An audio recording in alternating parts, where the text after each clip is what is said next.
या ठिकाणी NSCC sports YouTube चॅनलच्या वतीने या पिंपरी चिंचवडमधील सर्वात ज्येष्ठ अस्थिरोग तज्ञ सन्माननीय शेखर सुदामे सर या ठिकाणी उपलब्ध आहेत आणि आपण त्यांची क्रीडा संदर्भातले जे ॲक्टिव्हिटी आहे, बॅडमिंटन ते पूर्वी खेळायचे, तर त्या अनुषंगाने आपण त्यांची जी ॲक्टिव्हिटी संदर्भात माहिती या ठिकाणी घेत आहोत. नमस्कार सर. नमस्कार सर, तुमची जी क्रीडा संदर्भातली जी ॲक्टिव्हिटी बॅडमिंटनची आहे, जे तुमचा ग्रुप खेळायचा, तर त्या संदर्भात माहिती सांगा ना. मी साधारण एक 7-8 वर्षापूर्वी मी सोडलं, पण एक 10-1 वर्ष आम्ही डॉक्टर लोक होतो, एक 6-7 लोक आणि बाहेरचे काही लोक मिळून रोज 2 तास बुकिंग करून बॅडमिंटन खेळायचो. जेव्हा काम नसायचं, हॉस्पिटलमध्ये काम नसायचं, तेव्हा तिथे जॉईन व्हायचं. आणि ग्रुप मोठा असल्यामुळे आम्ही अरेंज करू शकायचो, सगळ्यांना खेळायला मिळायचं. काम नसेल तेव्हा तिथे जायचो. असं आमचा सकाळचा वेळ छान जायचा. सर, त्याच्यामधले तुमचे संघातले लोक किती असायचे? कोणकोणते डॉक्टर असायचे?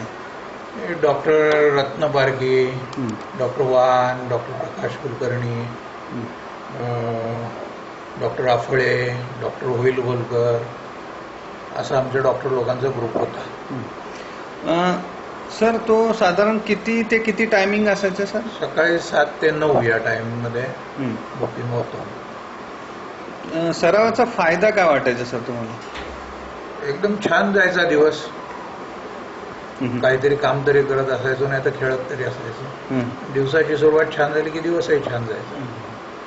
सर, या अशा पद्धतीने खेळणं सर्व डॉक्टरांना गरजेचं आहे असं तुम्हाला वाटतं का? किंवा नवीन पिढीला तुम्ही काय मार्गदर्शन? डेफिनेटली नवीन पिढीला तर, आत्ताची नवीन पिढी तर ग्राउंडवर खेळायलाच जात नाहीये. सगळं TV समोर कॉम्प्युटरमुळे बसलेले.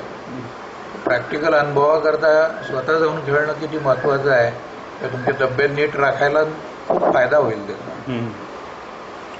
निश्चितच सर, तुमच्या या माध्यमातून हे येणारे भावी डॉक्टर्स आणि त्याचबरोबर भावी पिढी या ठिकाणी मैदानात उपस्थित राहील अशी मी आशा व्यक्त करतो आणि थांबतो. धन्यवाद सर. धन्यवाद.